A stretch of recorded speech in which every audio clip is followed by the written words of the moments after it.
Hello friends, कैसे हैं आप सब लोग। उम्मीद करता हूं कि आप सब लोग बिल्कुल खैरियत से होंगे। और फ्लटर की एक नई वीडियो में मैं आपको जो है वेलकम करता हूं। इस वीडियो के अंदर हम बेसिकली प्रोवाइडर पैकेज को देख रहे होंगे कि हम फ्लटर के अंदर प्रोवाइडर पैकेज को किस तरीके से यूज़ करते हैं। और उससे पहले हम ये सीख रहे होंगे कि प्रोवाइडर पैकेज की हमें ज़रूरत क्यों पड़ती है और प्रोवाइडर पैकेज हमें कब और कहाँ यूज़ करना चाहिए और उसकी क्या क्या लिमिटेशंस हैं। ठीक है जी। तो मेरा नाम शर्जील मुकर्रब ख़ान है। आइए चलिए स्टार्ट करते हैं। तो सबसे पहले हम प्रोवाइडर के बारे में देखते हैं कि प्रोवाइडर एक्चुअली में है क्या चीज़, ये किस बला का नाम है। तो यहाँ पे एक सिंपल सी डेफिनेशन है कि जब आप इसको अगर गूगल भी करेंगे तो आपको ये देखने को मिल जाएगी पब्स डॉट डेफ के अंदर कि जब आप प्रोवाइडर को सर्च करोगे, provider is a wrapper around inherited विजिट to make them easier to use and more reusable. अब देखें, इनहेरिटेड विजिट बेसिकली क्या होता है। इनहेरिटेड विजिट की ज़रूरत भी हमें उस वक्त पड़ती है जब हमें पेरेंट ए से उसके चाइल्ड बी में, चाइल्ड सी में, चाइल्ड डी में डेटा पास करना हो। अगर सपोज़ करते हैं कि मेरे पास 4 जो हैं वो विजिट्स हैं। जो सबसे पहला विजिट है वो विजिट ए है, उसके बाद विजिट बी है, वो ए का चाइल्ड है, और सी जो है वो बी का चाइल्ड है, डी जो है वो सी का चाइल्ड है। तो अब अगर मुझे ए से डेटा बी में, ए से डेटा सी में पास करवाना होगा तो इनहेरिटेड विजिट के बगैर मैं डायरेक्ट नहीं कर सकता। उसके लिए मुझे क्या होगा कि जी मुझे ए से बी में करवाना पड़ेगा, बी से सी में करवाना पड़ेगा, सी से डी में करवाना पड़ेगा कंस्ट्रक्टर की मदद से। ठीक है। तो उस चीज़ को बचने के लिए आपके पास क्या होता है, इनहेरिटेड विजिट होता है। इनहेरिटेड विजिट हमारे पास क्या होता है कि हम ए से बी में डायरेक्ट डेटा को जो है हम ट्रांसफ़र कर सकते हैं। ये बिल्कुल आपकी तरह लेट से कि आप उसको ऐसे समझ लें जिस तरह से आपके पास कॉन्टेक्स्ट एपीआई, अगर आपने फ्लटर किया उसके अंदर रिएक्ट के अंदर आपका बैकग्राउंड रिएक्ट के अंदर है तो वहाँ पे आपके पास कॉन्टेक्स्ट एपीआई होती है। ठीक है। तो वहाँ पे आपके पास बिल्कुल सेम काम हो रहा था। फ्लटर के अंदर हमारे पास इनहेरिटेड विजिट है और प्रोवाइडर उसके ऊपर लिखा गया है। ठीक है जी। आगे मैं आपको एक डायग्राम से भी इस चीज़ की एक्सप्लेनेशन कर दूंगा। जो मैंने अभी आपको पेरेंट और चाइल्ड वाली कहानी बताई है तो आपके लिए समझना आसान हो जाएगा। ठीक है। अच्छा, हम जो है वो इसको यूज़ करते हैं डीआई के टूर पे भी और स्टेट मैनेजमेंट के टूर पे भी हम प्रोवाइडर को यूज़ करते हैं। अब डीआई जिसको डिपेंडेंसी इंजेक्शन कहते हैं, उसका मतलब यही है कि एक चीज़ को किसी दूसरी चीज़ के ऊपर डिपेंडेड होना। अगर एक चीज़ किसी दूसरी चीज़ के ऊपर डिपेंडेड है तो वहाँ पे आपके पास डिपेंडेंसी इंजेक्शन का कॉन्सेप्ट वगैरह आ रहा होता है। ठीक है। और स्टेट मैनेजमेंट को आपको बेसिकली खुद आइडिया है कि भाई फ्लटर के अंदर आपके पास जो आपकी स्टेट होती है वो बेसिकली आपका डेटा होता है, कब डेटा को जो है वो स्क्रीन के ऊपर शो करवाना, उसकी क्या स्टेट होनी है। ठीक है जी। अच्छा, प्रोवाइडर और स्टेट सेट स्टेट में क्या डिफरेंस है ये मैं आपको थोड़ी देर में बताता हूँ, लेकिन उससे पहले मैं आपको एक डायग्राम बताता हूँ। देखें, अब प्रोवाइडर को समझने से पहले ना आपको इनहेरिटेड विजिट समझने की ज़रूरत है। जब आपको इनहेरिटेड विजिट समझ में आ गया तो आपके लिए कुछ ज़्यादा प्रॉब्लम नहीं होगी कि प्रोवाइडर को समझना। तो यहाँ पर मैं एक पेन उठा लेता हूँ। ठीक है जी। तो ये देखें, ये हमारे पास जो है हमारा टॉप का विजिट है। ठीक है, जिसको मैं नाम दे देता हूँ फ़िलहाल ए का। ठीक है। और ये समझ लें हमारे पास एक्स विजिट है। ठीक है। अब आप देखेंगे कि आपके पास ए के मल्टीपल चाइल्ड्स हैं। ठीक है। ये विजिट भी इसका चाइल्ड है, ये विजिट भी इसका चाइल्ड है, ये विजिट भी इसका चाइल्ड है। अगर मुझे ए से एक्स में डेटा पास करवाना है, अगर मैं इनहेरिटेड का काम ना करूं तो मुझे ए से बी इसमें करवाना पड़ेगा। ये बी हो गया, ये सी हो गया, ये डी हो गया और ये एक्स हो गया। ये मैं सारा काम कंस्ट्रक्टर्स की मदद से कर सकता हूँ। ठीक है। लेकिन इस चीज़ से बचने के लिए क्यों ना ऐसा हो कि मैं डायरेक्ट ए से डेटा जो है वो आ, इस लास्ट वाले एक्स में करवा दूँ, तो उसके लिए मैं इनहेरिटेड विजिट इस्तेमाल कर सकता हूँ। और इनहेरिटेड विजिट में बेसिकली आपके पास बहुत ज़्यादा बॉयलर प्लेट कोड आपको करना पड़ता है। उसी चीज़ को आसान बनाने के लिए आपके पास प्रोवाइडर का इस्तेमाल होता है।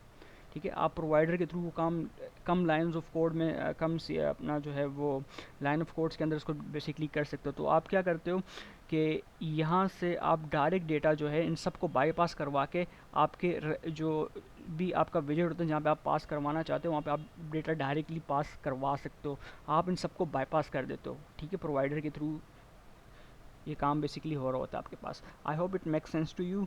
और इनहेरिटेड विजिट बेसिकली इन्हीं सारे कामों का आता है और प्रोवाइडर इनहेरिटेड विजिट के ऊपर बनाया गया ताकि इनहेरिटेड विजिट को हम आसानी से यूज़ कर सकें। ठीक है। आपने इस चीज़ से कंफ्यूज नहीं होना कि प्रोवाइडर क्या है, इनहेरिटेड विजिट क्या है। इनहेरिटेड विजिट का काम बेसिकली यही होता है कि यार वो डेटा को जो है वो डीप डाउन पास करवा दे, बाकी जो भी आपके इररिलेवेंट विजिट्स हैं उनसे बाईपास करता हुआ। ठीक है।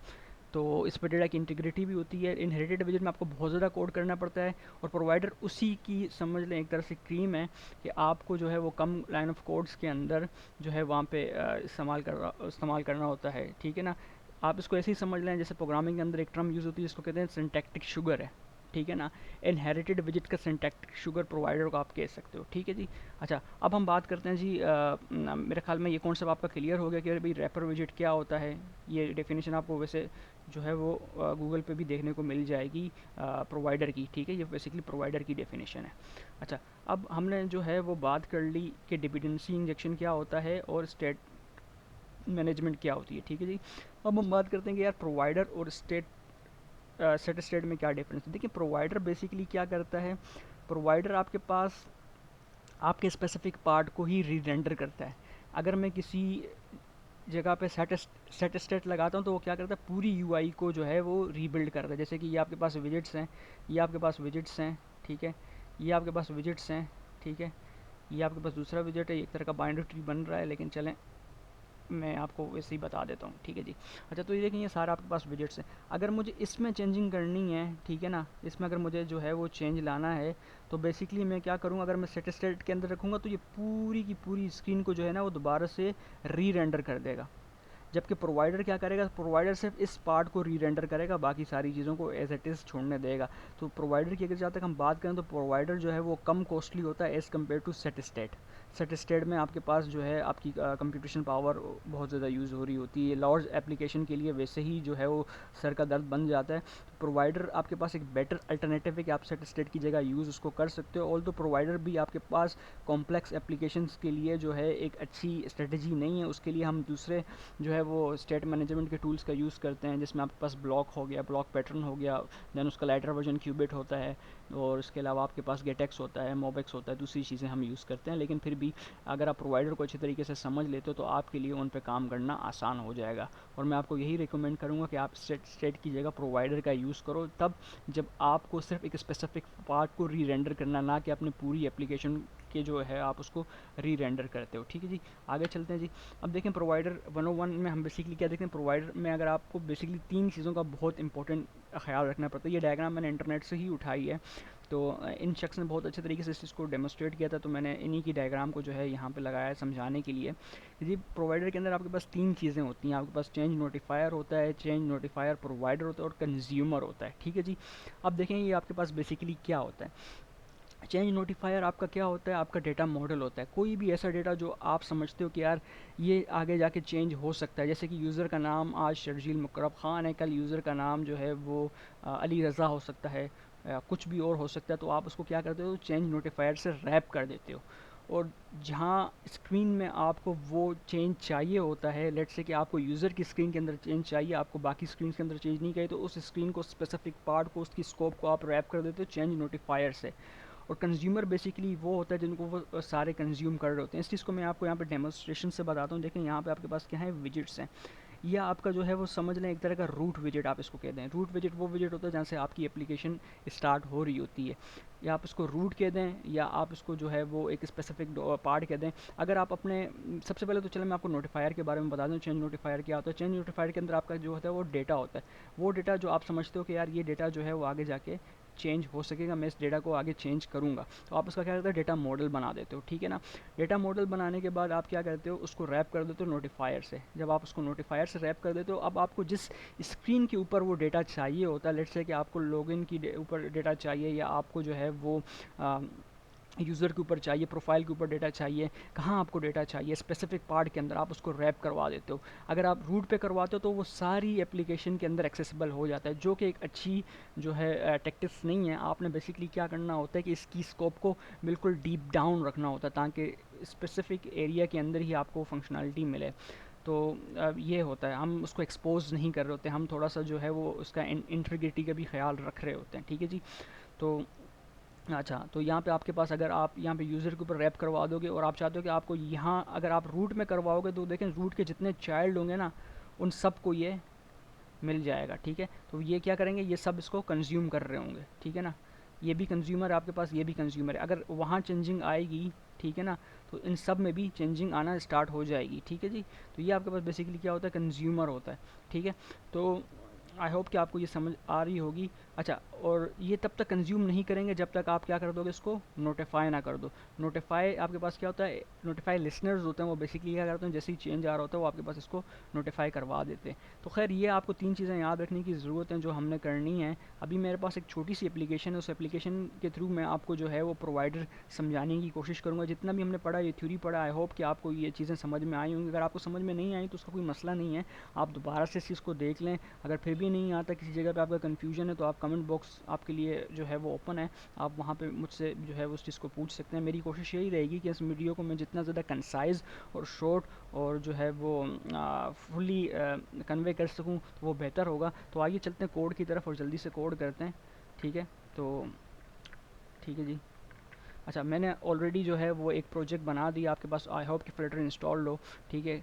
और ये फ्लटर का थोड़ा सा एडवांस टॉपिक्स में से आ जाता है, तो आई होप कि आपको फ्लटर के बेसिक्स वगैरह जो हैं वो आते हैं। मेरे पास यहाँ पे एक मेन फाइल है जो कि बिल्कुल भी खाली है। तो मैं क्या करता हूँ कि मैं सबसे पहले जो है वो यहाँ पे बेसिकली क्या करता हूँ कि मैं एक फ़ंक्शन बना लेता हूँ जिसको मैं कहता हूँ रन है, जिसको मैं मेन फंक्शन बना लेता हूँ, ठीक है जी।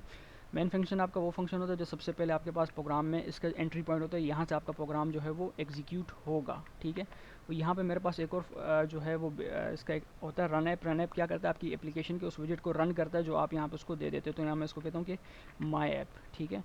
अब ये माई ऐप यहाँ पे अभी मौजूद नहीं है, तो माई ऐप को मैं यहाँ पे नीचे बना दूँगा, ठीक है। तो उसके लिए मैं यहाँ पे कर देता हूँ इसको जो है वो मैं स्टेटलिस्ट विजेट बनाता हूँ। जब मैं इसको स्टेटलिस्ट विजेट बनाऊँगा, ठीक है, तो यहाँ पे मैं जो है वो इसका नाम दे देता हूँ। तो यहाँ पे जो मैं इसका नाम देता हूँ उसको मैं माई ऐप का मैं नाम दे देता हूँ, ठीक है जी। और यहाँ पे बेसिकली मेरे को यहाँ पे पैरेंथेसिस देना ज़रूरी है, ठीक है। अच्छा, यहाँ पे बेसिकली मेरे पास एक एरर आ रहा है, तो खैर आप इसकी जो है वो फिक्र ना करें, आप इसको एज इट इज़ छोड़ दें। तो यहाँ पे हमने जो है वो अपना एंट्री पॉइंट बना दिया। अब इसके अंदर हम बेसिकली क्या करेंगे, इसके अंदर हम मटीरियल को यूज़ करेंगे, ठीक है। तो मैं यहाँ पे सिंपली क्या करता हूँ, मटीरियल ऐप को यूज़ करता हूँ, ठीक है।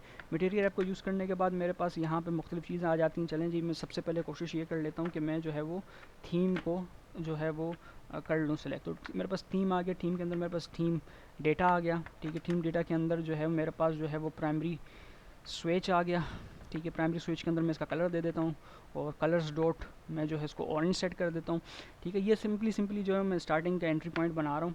और यहाँ पे बेसिकली मैं क्या करूँगा, यहाँ पे मैं जो है वो इसका जो है वो होम बना दूँगा। होम के अंदर बेसिकली मैं क्या कर दूँगा, एक होम पेज बना दूँगा, ठीक है, जो कि अभी यहाँ पे मौजूद नहीं है, ठीक है जी। तो यहाँ पे हमने एक बेसिकली एक स्ट्रक्चर बना दिया है। अब हम आगे का मज़ीद कोड करते हैं। उससे पहले मैं आपको ये बता दूं कि आपको प्रोवाइडर पैकेज यूज़ करने के लिए आपको ये ज़रूरी है कि आपके पास प्रोवाइडर इंस्टॉल भी हो। तो प्रोवाइडर को आप कैसे इंस्टॉल करोगे, प्रोवाइडर को इंस्टॉल करने के लिए आपके पास सिंपल है, अगर आप गूगल इसको सिंपली कर दो प्रोवाइडर पैकेज इन फ्लटर, ठीक है, तो यहाँ पे आपको एक साइड मिलेगी pubs.dev, जहाँ पे आपके पास फ्लटर के सारे जो है वो पैकेजेस वगैरह पड़े रहते हैं। तो आपने सिंपली क्या करना है, इस साइट के ऊपर चले जाना है और यहाँ पे अपने प्रोवाइडर को सर्च कर देना है। अब ये चूँकि जो है इसका करंट वर्जन जो है 6.0.0 चल रहा है, जो कि नल सेफ्टी को सपोर्ट कर रहा है। तो मेरे इस केस में मैं जो है फ्लटर का अभी तक जो है वो जो है वो 1 पॉइंट वाला वर्जन इस्तेमाल कर रहा हूँ, क्योंकि मेरे कुछ प्रोजेक्ट्स हैं मैं डायरेक्ट उन पर स्विच फ्लटर 2 पे डायरेक्ट इस तरह से स्विच नहीं हो सकता। तो इस वजह से मैं जो है वो इसी के अकॉर्डिंगली वर्जन को चूज़ करूँगा। कोई फ़र्क नहीं पड़ता, अगर आप फ्लटर 2 इस्तेमाल कर रहे हो तो आप नल सेफ्टी के ऊपर माइग्रेट हो सकते हो। मैं इसका जो लास्ट लेटेस्ट वर्जन था जो है नल सेफ्टी के बगैर वाला, मैं उसको ले लूँगा यहाँ से, ठीक है। तो उसको लेने के बाद मेरे पास यहाँ पे मैं इसको सिंपली इंस्टॉल कर दूँगा। जब मैं इंस्टॉल के ऊपर आऊँगा, ये इंस्टॉल के ऊपर मैं यहाँ से भी इसको कर सकता हूँ, या यहाँ से सिंपली मैंने इसको क्लिक कर दिया तो ये मेरे पास क्लिपबोर्ड में जो है वो उसकी कॉपी हो जाएगी। अब मैं पब्स YAML के ऊपर आ जाऊँगा और यहाँ पे कैपिटिनो आइकन्स के नीचे यहाँ पे मैं इसको पेस्ट कर दूँगा। पेस्ट करने के बाद जो है वो यहाँ से मैं इसको गेट कर दूँगा। अगर मेरे पास किसी किस्म का कोई एरर नहीं होगा तो ये मेरे पास जो है वो शो हो जाएगा। अगर मैं आपको अपना कमांड लाइन दिखाऊँ, सॉरी ये नहीं, ये है, ठीक है। तो ये देखें मेरे पास कोड 0 आ रहा है। कोड 0 का ये मतलब है कि भाई ये सक्सेसफुली जो है वो हो चुका है, इसमें किसी किस्म का कोई मसला नहीं है। आप YAML को बंद कर दें, ठीक है जी। अब हमारे पास हम बेसिकली क्या करने लगे हैं, अब जो है हम इस एप्लीकेशन को बनाने लगे। तो देखें इस एप्लीकेशन का मकसद क्या है। इस एप्लीकेशन का मकसद ये है कि भाई आपके पास प्रोवाइडर को यूज़ करते हुए काउंटर को अप करना, काउंटर को डाउन करना। आपने फ्लटर की जो एप्लीकेशन बनाई होगी उसमें बेसिकली आपके पास क्या होता है कि आपके पास काउंटर आप ऐड कर रहे हो तो काउंटर एप्लीकेशन बनती है। हमारे पास जो है हम एक काउंटर एप्लीकेशन बनाएंगे जिसमें आपके पास दो फंक्शन होंगे, वो इंक्रीमेंट भी करेगा, वो डिक्रीमेंट भी करेगा। तो चलिए इसको स्टार्ट करते हैं। तो देखें उससे पहले ना मैं इस डायग्राम को भी थोड़ा सा ना आपके साथ रख दूँ, जो चीज़ हमने यहाँ पे डिस्कस की थी। देखें यहाँ पे तीन चीज़ें होती हैं, चेंज नोटिफायर है, चेंज नोटिफायर प्रोवाइडर और कंज्यूमर है। हम इसी को देखते हुए यूज़ करेंगे। अब सबसे पहले हम क्या बनाने लगे हैं, हम डेटा मॉडल बनाने लगे हैं। ठीक है, डेटा मॉडल में आपके पास क्या होगा, वो डेटा होगा जो चेंज हो सकता है। तो उससे पहले मैं क्या करता हूँ, यहाँ आता हूँ लिब के अंदर, यहाँ पे एक न्यू फाइल बना देता हूँ जिसको मैं नाम देता हूँ, फोल्डर बना देता हूँ या पैकेज बना देता हूँ जिसको नाम देता हूँ मैं मॉडल का। मॉडल के अंदर मैं यहाँ पे आके सिंपली एक न्यू फाइल बना देता हूँ जिसको मैं नाम देता हूँ काउंटर डॉट डाट का। ठीक है, अच्छा जी, अब ये चीज़ आपके पास इस तरह से आ गई है। तो मैं यहाँ पे भी आपको दिखा दूँ। ठीक है जी, अच्छा तो अब आपके पास बेसिकली आप क्या करते हो, आप यहाँ पे क्लास बनाते हो। ठीक है, मैंने यहाँ पे क्लास बना दी। क्लास बनाने के बाद मैं क्लास का नाम देता हूँ जिसका नाम होगा काउंटर। ठीक है जी, और यहाँ पे बेसिकली मेरे पास इसकी बॉडी स्टार्ट है। अब यहाँ पे मैं इसकी फील्ड्स बनाऊँगा। मैं यहाँ पे फ़िलहाल एक इंटीजर बना रहा हूँ जिसका जो है काउंट। ठीक है, काउंट बेसिकली क्या करेगा, काउंट को ही करेगा। अगर आप जो है वो किसी क्लास के अंदर अंडरस्कोर लगा देते हो तो वो एक जो है वो प्राइवेट प्रॉपर्टी बन जाती है। अब प्राइवेट प्रॉपर्टी जो है वो एक्सेसिबल नहीं होती इस क्लास के बाहर, तो उसको एक्सेसिबल बनाने के लिए हम गेटर्स का यूज़ करते हैं। तो यहाँ पे गेटर्स और सेटर्स का यूज़ करते हैं। तो यहाँ पे मैं सिंपली इसका एक गेटर बना रहा हूँ। गेटर बनाने के लिए आपको सबसे पहले गेटर की टाइप लिखनी पड़ती है कि किस तरह का डेटा जो होगा आपके पास गेट किया जाएगा, और इसके बाद आप गेट लिखते हो। गेट लिखने के बाद जो है आप उसका नाम लिख देते हो। तो मैं इसको कहता हूँ ये जो नाम होगा इसका काउंटर होगा, और ये रिटर्न करेगा, किसको रिटर्न करेगा, फेड एरो फंक्शन के थ्रू मैं इस काउंटर को ही यहाँ पे रिटर्न करवा रहा हूँ। यहाँ पे बेसिकली मैंने कुछ नहीं किया है। अगर आपको ऑब्जेक्ट ओरिएंटेड के कॉन्सेप्ट क्लियर है तो आपको पता होगा कि गेटर और सेटर किस तरह से काम करते हैं और क्यों इस्तेमाल करते हैं। हम गेटर को इसलिए काम इस्तेमाल में ला रहे हैं क्योंकि ये काउंट जो है वो डायरेक्ट एक्सेसिबल नहीं है इस क्लास के बाहर। ठीक हो गया जी, अब यहाँ पे एक फंक्शन में बना देता हूँ। फंक्शन के अंदर मैं इसकी रिटर्न टाइप करता हूँ वाइड की, ये कुछ चीज़ रिटर्न नहीं करेगा, और यहाँ पे मैं कहता हूँ उसका नाम जो होगा वो इंक्रीमेंट होगा। ठीक है जी, इंक्रीमेंट होने के बाद जो है उसकी हम बॉडी यहाँ पे लिख देते हैं। ठीक है, बॉडी के अंदर मैं कहता हूँ जी आपको जो काउंटर नाम का जो वेरिएबल होगा ये बेसिकली क्या कर देगा, काउंट में ऐड कर देगा। ठीक है ना, काउंट की वैल्यू को 1 से बढ़ा देगा, और काउंट की इनिशियल वैल्यू आपने रखनी है 0, क्योंकि काउंट आपका 0 से ही स्टार्ट होगा। ठीक है, अच्छा उसके बाद आपने बेसिकली क्या कर देना है, एक और फंक्शन बना देना है। वहाँ पे आपने क्या कर देना है, इसको डिक्रीमेंट कर देना है, क्योंकि हमारे पास जो बेसिकली रिक्वायरमेंट है इसको समझने के लिए कि हम इंक्रीमेंट और डिक्रीमेंट करेंगे। ठीक है ना, आप एक भी कर सकते हो, वो आपके अपने ऊपर है कि आप इंक्रीमेंट रखो डिक्रीमेंट रख दो। मेरा बेसिकली मकसद है आपको यहाँ पे प्रोवाइडर समझाना बिल्कुल सिंपलर तरीके से। ठीक है, तो यहाँ पे मेरे पास एक क्लास बन के आ चुकी है। अब एक क्लास का डेटा जो है वो मेरे पास चेंज होगा। अगर आप डायग्राम के ऊपर आओ तो यहाँ पे आपके पास क्या डेटा मॉडल है, इसको आप रैप कर देते हो हमेशा चेंज नोटिफायर से। जो भी डेटा आपके पास चेंज हो रहा होगा आपने बेसिकली इसको क्या कर देना है, चेंज नोटिफायर से रैप कर देना है। तो मैं इसको एक्सटेंड कर दूंगा किससे, चेंज नोटिफायर से। और यहाँ पे आपने आके देखना है कि आपको फाउंडेशन वाला ही चूज़ करना है। ठीक है, आप मटेरियल वाला भी कर सकते हो, लेकिन बेहतर है कि आप फाउंडेशन वाला कर लो, वो हर केस में चल जाएगा। ठीक है, तो यहाँ पे हो गया। अच्छा, अब आप बेसिकली देखोगे कि मैंने वहाँ पे आपको एक बात की थी कि जहाँ पे आपके पास जो डेटा चेंज होगा ना, आपने उसको लिसन भी करवाना है। जब भी काउंट प्लस प्लस हो, और मैं चाहता हूँ कि इसको जितने विजिट जो हैं वो यूज़ कर रहे हैं, कहीं जहाँ जहाँ ये यूज़ हो रहा है या कॉल हो रहा है वहाँ पे ये नोटिफाई कर दे। तो यहाँ पे मेरे पास क्या होता है कि मैं यहाँ पे नोटिफाई का मैं यूज़ करता हूँ, add listener. Okay, add listener नहीं, हमारे पास जो होता है वो नोटिफाई लिसनर में यहाँ पे यूज़ कर देता हूँ। नोटिफाई लिसनर बेसिकली क्या कर देगा, इसको नोटिफाई कर देगा जहाँ जहाँ भी इसके ये जो है वो यूज़ हो रहा होगा हमारे विजिट ट्री के अंदर। ठीक है, तो यहाँ पे सिंपल सी जो है वो मैंने एक जो है वो इसका एक मॉडल बना दिया। अच्छा, अब मॉडल के बाद देखें आपको क्या करना होता है, आपको जहाँ पे ये डेटा यूज़ करना है, जिस स्क्रीन के अंदर ये डेटा यूज़ करना है, आपको उसका एक इंस्टेंस बनाना होगा, एक ऑब्जेक्ट बनाना होगा। उसके लिए आपको ज़रूरी ये होगा कि आप चेंज नोटिफायर प्रोवाइडर से इसको रैप कर दें। ठीक है, तो उससे पहले मैं क्या कर देता हूँ, मैं जो है अभी सिंपली जो है एक और फोल्डर बना देता हूँ जहाँ पे मेरे पास जो होगा वो स्क्रीन्स का फोल्डर होगा। तो मैं इसको कह देता हूँ व्यू। ठीक है, अब व्यू के अंदर मेरे पास बेसिकली जो है वो, अच्छा मैंने यहाँ से इसको गलत कर दिया है। ठीक है, और यहाँ मेरे को बनाना है बेसिकली इसके अंदर। अगर वीडियो थोड़ी सी लंबी हो जाए तो मैं उसके लिए आपसे माज़रत चाहूँगा, लेकिन ये कॉन्सेप्ट ऐसा है कि इसको समझाने में थोड़ा सा वक्त जो है वो दरकार रहता है। ठीक है, तो यहाँ पे मेरे पास जो है मैं इसकी स्क्रीन बना दूँगा होम डॉट डाट। ठीक है, अब इसके अंदर बेसिकली क्या करूँगा, स्टेट लिस्ट विजिट करूँगा। मैं आपको बताऊँगा कि देखें स्टेट लिस्ट लेते हुए भी हम जो है वो स्टेट को चेंज कर सकते हैं। तो मैंने स्टेट लिस्ट कर दिया और यहाँ पे मैंने होम कर दिया, ठीक है। मैंने इसका नाम यहाँ पे दे दिया और यहाँ पे मैंने सिंपली मटीरियल को जो है वो इंपोर्ट करवा देना है, ठीक हो गया जी। और यहाँ से मैं इसको कर दूँगा कैंसिल, क्योंकि मेरे पास ये चीज़ थोड़ा सा मसला कर रही है। अगर आप लेटेस्ट वर्जन इस्तेमाल कर रहे होंगे तो आपके पास ये मसला नहीं करेगी, ठीक हो गया। अच्छा जी, अब आपके पास ये मेन फाइल है और यहाँ पे आप देखें हमारे पास होम ऑलरेडी बना था जो अभी तक डिफाइंड नहीं है। अगर मैं आपको कंसोल लॉग भी करके दिखाऊं तो यहाँ पे मेरे पास एक एरर आ रहा है कि होम इज़ नॉट डिफाइंड, ठीक है। तो मैं यहाँ पे बेसिकली क्या कर दूँगा, क्योंकि मैंने वहाँ डिफाइन कर दिया है तो आपके पास यहाँ पे आपको इंपोर्ट मिल जाएगी उस चीज़ की, ठीक हो गया जी। अब हम आते हैं होम के अंदर और यहाँ पे हम जल्दी जल्दी जो है उसकी यूआई को बिल्ड करने लग जाते हैं। तो मैं यहाँ पे इसको जो है वो रिटर्न करवा दूँगा स्कैफोल्ड, ठीक है। मैंने स्कैफोल्ड रिटर्न करवा दिया। स्कैफोल्ड के अंदर मैं डायरेक्ट इसकी बॉडी रिटर्न करवाता हूँ। बॉडी के अंदर मुझे बेसिकली क्या चाहिए होगा, मुझे चाहिए होगा एक कॉलम, ठीक है। कॉलम आपके पास क्या होता है, आपके पास बेसिकली जो डेटा जो है वो हॉरिजॉन्टल शो हो रहा होता है तो आपके पास वो कॉलम उसमें इस्तेमाल हो रहा था। तो कॉलम आपके पास जो है वो मल्टीपल चाइल्ड को सपोर्ट करता है, तो मैं इसके चिल्ड्रंस दे दूँगा। चिल्ड्रंस के अंदर बेसिकली मैं जो है वो पहला जो विजिट दूंगा वो दूंगा टेक्स्ट का, ठीक है। टेक्स्ट के अंदर फ़िलहाल डेटा ही रहने देते हैं जिसको हम बाद में चेंज करेंगे, ठीक हो गया।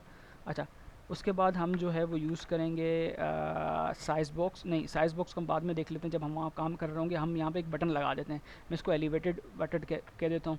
इससे पहले आपके पास रेस बटन यूज़ होता था जो कि अब जो है वो डेप्रिकेटेड हो गया है, तो इस वजह से जो है हम इसको बेसिकली ये इस बटन से यूज़ करेंगे, ठीक हो गया। तो यहाँ पे मैं सिंपली इसका टैक्स दे देता हूँ, ठीक है। टैक्स देने के बाद जो है वो मैं इसके अंदर इसका नेम इसको दे देता हूँ, लेट्स से के इंक्रीमेंट,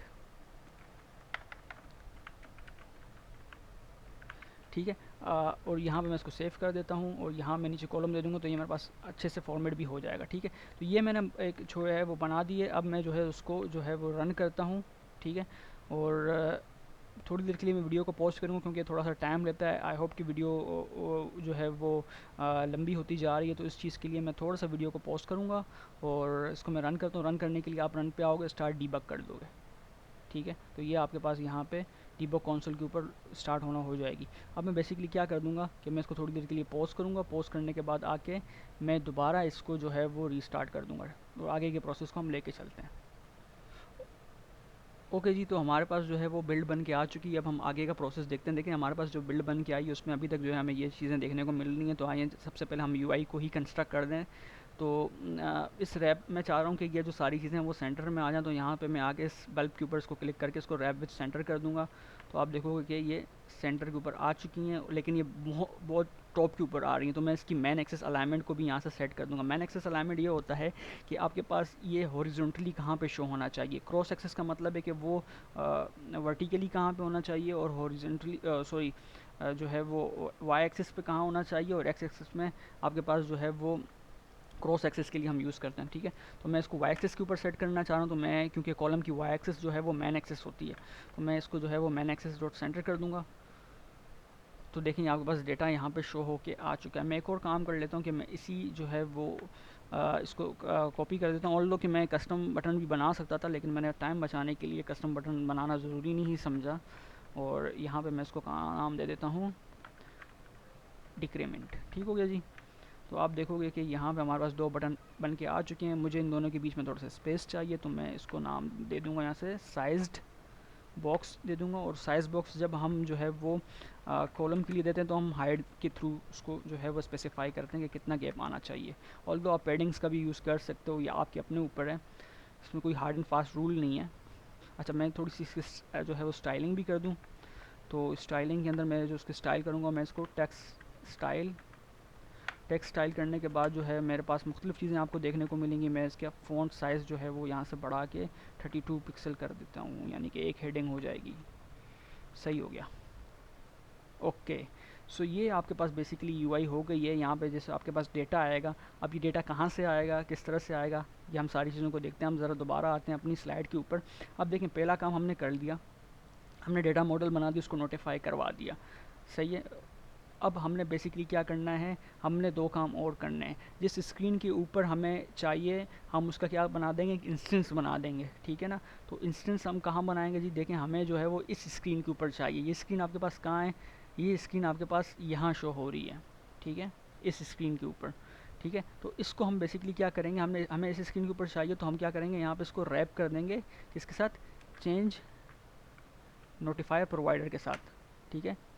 तो चेंज नोटिफायर प्रोवाइडर बेसिकली जब आप चेंज नोटिफायर प्रोवाइडर करते हो तो आपको यहाँ पे उसका जो है वो एक इंस्टेंस बनाने की भी ज़रूरत पेश आती है। तो मैं अब जो है उसका इंस्टेंस बना दूंगा। अगर आप यहाँ पे आके देखोगे तो आपको बता देगा कि भाई the parameter create is required, ठीक है। तो मैं बेसिकली क्या करूँगा, इसका इंस्टेंस बनाऊँगा। इंस्टेंस बनाने के लिए मेरे पास जो होगा वो क्रिएट होगा। अब इंस्टेंस में क्यों बनाऊँगा, क्योंकि मुझे इस स्क्रीन के अंदर वो जो है वो सारी चेंजिंग वगैरह चाहिए, ठीक है। तो मैं यहाँ पे इसका इंस्टेंस बना दूँगा। इंस्टेंस बनाने का ये तरीका है कि आपको सबसे पहले जो है वो एक कंस्ट्रक्टर पास करना पड़ता है। ये क्यों मुझे जो है वो नहीं दे रहा, ओके चलें खैर हम इसको ऐसे यूज़ कर लेते हैं, ठीक है। ओके ओके ओके, इसकी ज़रा सा एक प्रॉब्लम हो गई, मैं ज़रा इसको सेट कर दूं। ओके मेरी लैंग्वेज चेंज हो गई थी तो मैं इसीलिए बोलूँ कि ये क्यों हो रहा है इसे। तो खैर मेरे पास कॉन्टेक्स्ट आ गया, ठीक है। कॉन्टेक्स्ट आने के बाद जो है आपके पास बेसिकली आप क्या कर देते हो, किसको रिटर्न करवा दोगे, जो आपको इंस्टेंस बनाना है। आपको इंस्टेंस किसके लिए बनाना है, आपको इस काउंटर के लिए इंस्टेंस बनाना है, ठीक है। इस काउंटर क्लास का इंस्टेंस बनाना है, ठीक है। तो यहाँ पर आप क्या कर दोगे, इस काउंटर को कॉल कर दोगे, ठीक है जी। ओके सो यहाँ पे मैं इसकी ब्रांचेस दे दूँगा, ठीक है। अब ये चीज़ आपके पास बन गई है। आपने पहला काम आपने दूसरा काम भी जो है वो कर दिया, ठीक है। आपने जो है वो इसका चेंज नोटिफायर का इंस्टेंस भी बना दिया। अब आपने इस इंस्टेंस को यूज़ करना है। आपने इस इंस्टेंस को कहाँ यूज़ करना है, आपने जी इस इंस्टेंस को यूज़ करना है इस होम के अंदर, इस स्क्रीन के अंदर यूज़ करना है। सो दैट्स वाई हमने इसको यहाँ बनाया। तो मैं इस स्क्रीन के अंदर मूव करूँगा, ठीक है। ये स्क्रीन मेरे पास आ गई है। आप अगर आपको मूव करना हो तो आप जो है वो, जैसे कि आपके पास इंपोर्ट है, मुझे यहाँ मूव करना चाह रहा हूँ, अगर मैं VS कोड के अंदर इसके ऊपर कंट्रोल प्लस क्लिक करूँगा तो ये मुझे इसके अंदर शफल कर देगा, ठीक हो गया जी। अच्छा अब हम बेसिकली क्या करेंगे, अब हम जो है वो इसका इंस्टेंस बनाएंगे। इंस्टेंस बनाने के लिए हम क्या करेंगे कि सबसे पहले तो हम प्रोवाइडर को लेंगे, ठीक है। हम इंस्टेंस हमें कहाँ से मिलेगा, हमें प्रोवाइडर से मिलेगा। प्रोवाइडर डॉट ऑफ करेंगे, ठीक है। ऑफ के बाद हमें कॉन्टेक्स्ट मिल जाएगा, ठीक है। अब ये हमें इंस्टेंस बना के देगा। अभी हमें कौन सा इंस्टेंस बना के देगा, अब ये देखें यहाँ पे आपके पास अगर आप क्लिक करोगे तो आपके पास टी ऑफ टी शो हो रहा है। टी का मतलब होता है जेनेरिक। यहाँ पे आपने उसकी टाइप भी बता देनी है। तो यहाँ पे मैं कहता हूँ कि जी आपने मुझे जो डेटा बना के देना है वो आपने इस काउंटर के लिए बना के देना है। आपने डायनामिक डेटा नहीं देना मुझे, आपने मुझे जो है वो इसका डेटा बना के देना है, इस क्लास का। तो यहाँ पे मैं सिंपली क्या कर दूँगा, काउंटर कर दूंगा, ठीक है। तो ये मुझे इसका डेटा बना के देगा। अब जाहिर सी बात है इसको मुझे किसी न किसी वेरिएबल के अंदर भी रखना है। तो वेरिएबल के लिए यहाँ पे फ़िलहाल मैं जो है वो वॉर करूँगा। वॉर आपके पास जो है वो एक तरह का डायनामिक डेटा टाइप होता है। जो भी डेटा टाइप होगा वो उसके अंदर अपने आप को ढाल देगा, ठीक है। तो यहाँ पे बेसिकली मैंने वॉर कर दिया। वॉर करने के बाद जो है मैं अब इसका नाम दे देता हूँ, लेट्स से कि मैं इसका नाम दे देता हूँ काउंट, ठीक है। ओके सो हमने जो है वो, अब अगर हम स्क्रीन के ऊपर आते हैं तो हमने जो है वो इसका इंस्टेंस भी बना दिया। अब हमने डेफिनेटली जो है उसको कंज्यूम भी करना है, ठीक है। तो कंज्यूम भी हम करना देखते हैं। और सबसे पहले तो कंज्यूम करने से पहले हमने जो इसका यहाँ पे काउंटर नाम का इंस्टेंस बनाया है, तो हम यहाँ पे बेसिकली क्या कर लेते हैं कि हम इसको इंक्रीमेंट और डिक्रीमेंट करना भी तो सीखें जो हमने वहाँ पे बनाया था। तो हम इस काउंटर को यहाँ पे कॉल करते हैं। काउंटर को कॉल करने के बाद यहाँ पे आप अगर करोगे तो आपको यहाँ पे जो है वो मेथड देखने को मिल जाएंगे। तो देखिए हमने वहाँ पे इंक्रीमेंट का मेथड बनाया था और डिक्रीमेंट का मेथड बनाया था, ठीक है। तो यहाँ पे हम जो है वो इसको इंक्रीमेंट करवा देते हैं, ठीक है। तो यहाँ पे मैं इसको कर दूँगा, प्रिंसिस से हटा दूँगा, तो ये मेथड यहाँ पे कॉल हो जाएगा, इन्वोक हो जाएगा। और यहाँ पे अगर मैं करूँगा तो मेरे पास जो है वो डिक्रीमेंट वाला मेथड जो है वो कॉल हो जाएगा, ठीक है जी। तो मैं यहाँ पे इसको कर देता हूँ काउंटर डॉट डिक्रीमेंट, ठीक है। ओके सो यहाँ पे हमने मेथड्स को भी कॉल कर दिया जिसके लिए हमें कंज्यूम करने की ज़रूरत नहीं थी। अब हमें कहाँ चेंज चाहिए, लास्ट काम हमारा रह गया आखिरी वाला, कि हमें कहाँ कहाँ चेंज चाहिए। जैसे कि यहाँ पे आपको शो आ रहा है कि इस डायग्राम के अंदर यहाँ चेंज चाहिए। अब जहाँ जहाँ आपको चेंज चाहिए होता है ना मेरे भाई, वहाँ पे आपको बेसिकली क्या करना पड़ता है, आपको उसको रैप करवाना पड़ता है। किससे, एक विजिट से जिसको हम कहते हैं कंज्यूमर। कंज्यूमर क्या करता है, कंज्यूम करता है, ठीक है। कम ऑन, ठीक है। तो ये कंज्यूमर मेरे पास बन के आ गया। अल्टर शिफ्ट F करूँगा तो मुझे जो है इसकी वो कर देगा फॉर्मेटिंग। ओके अब देखें यहाँ पे आपके पास दो चीज़ें एक रिक्वायर्ड है। आपके पास एक बिल्डर रिक्वायर्ड है। बिल्डर के साथ साथ अगर आप देखोगे तो न्यू कंज्यूमर डायनामिक भी यहाँ लिखा हुआ आ रहा है। तो यहाँ पे भी हमने जो है वो बताना पड़ता है कि हमें किस टाइप का कंज्यूमर चाहिए। अगर आप नहीं करोगे तो आपको डायनामिक दे देगा, तो आपको वो एरर आएगा। खैर मैं एरर भी आपको दिखा देता हूँ कि एरर क्या आएगा आपको। तो सब उससे पहले आपको क्या करना है, आपने बिल्डर बनाना है। बिल्डर के अंदर आपके पास जो है वो 3 पैरामीटर्स आपके पास मोस्टली आ रहे होते हैं। एक आपके पास आ रहा होता है कॉन्टेक्स्ट का, ठीक है, ठीक है, कॉन्टेक्स्ट आपको ऊपर से ही मिल रहा है, यहाँ से ही आपके पास से कॉन्टेक्स्ट आ रहा है। कॉन्टेक्स्ट का ये मतलब होता है कि आपका डेटा कहाँ शो होगा स्क्रीन के अंदर, ठीक है। और इसके बाद विजेट ट्री के अंदर, ठीक है। उसके बाद आपके पास जो होगा डेटा होता है, डेटा के बाद आपके पास होता है चाइल्ड, ठीक हो गया। और ये जो है वो रिटर्न कर देते हैं। ये रिटर्न किसको करते हैं? जो भी आपने यहाँ पे इसको रिटर्न करवा देना है, जो भी विजेट आपने इसको यहाँ पे रिटर्न करवा देना है। चूँकि मैं ये टेक्स्ट पे इसको रिटर्न करवाना चाह रहा हूँ, तो मैं इस टेक्स्ट पे यहाँ पे इसको रिटर्न करवा दूँगा और मैं इस चाइल्ड को यहाँ से कर दूँगा ख़त्म, ठीक है। अब यहाँ ने मुझे एक और छोटा सा एरर मिल रहा है, तो यहाँ पे मैं बेसिकली क्या कर दूँगा, आप देखें रिटर्न करा तो यहाँ पे मैं इसको सेमी कॉलम दे दिया, तो यहाँ पे बिल्कुल सेट हो जाएगा, ठीक हो गया। अब ज़ाहिर सी बात है, यहाँ पे हम डेटा नहीं लिखेंगे, यहाँ पे हमें जो मिल रहा होगा हम वो लिखेंगे, क्या डेटा हमें मिल रहा है। तो उसके लिए हम बेसिकली क्या कर देते हैं, हम जो है वो स्ट्रिंग का यूज़ करते हैं। तो यहाँ पे बेसिकली मेरे पास मैंने जो है पेरेंथेसिस, कर्ली पेरेंथेसिस खोल ली, यहाँ पे मैं डॉलर का साइन लिखूँगा। डॉलर का साइन लिखने के बाद मैं डेटा के थ्रू जो है इसको यहाँ पे एक्सेस करवा सकता हूँ, इसके इन मेथड्स, इस प्रॉपर्टीज़ को मैं यहाँ पे एक्सेस कर सकता हूँ। तो मैंने डेटा डॉट जो है वो डेटा डॉट में अगर काउंट करता हूँ, ठीक है, और यहाँ पे अगर मैं इसको सेव करता हूँ, ओके, तो यहाँ पे जो है ये मुझे इसको देना चाहिए। ओके, मेरे पास कोई एरर आ रहा है, मैं देख लें क्या एरर। अच्छा, मेरे पास जो है वो एक पेरेंथेसिस कम हो रही है। ओके, तो मैं इसको जो है वो नीचे यहाँ पे पेरेंथेसिस इसकी दे देता हूँ ताकि ये पूरा हो जाए, ठीक है।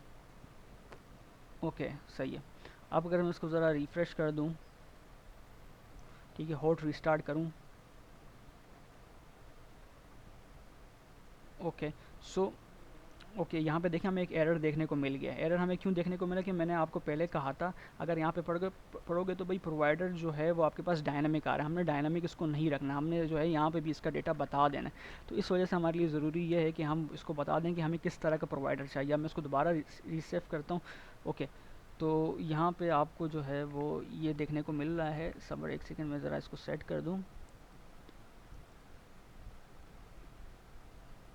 ओके ओके ओके ओके,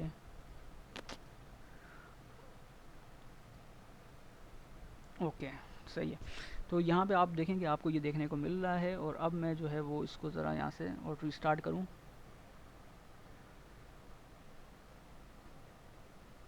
ठीक है। अच्छा, तो इसने बेसिकली क्या किया है कि इसको जो है ये यहाँ पे लेके नहीं आ रहा है। तो मैं काम करता हूँ, देखिए मसला हमारे पास क्या हो रहा है, मैंने यहाँ पे एक छोटी सी जो है वो भूल की है, तो आप लोग ना कीजिएगा, ठीक है। तो आपके पास जो टेक्स्ट आता है, ज़रा मैं इस चीज़ को सेट कर दूँ, ठीक है। मेरे पास यहाँ पे टेक्स्ट है,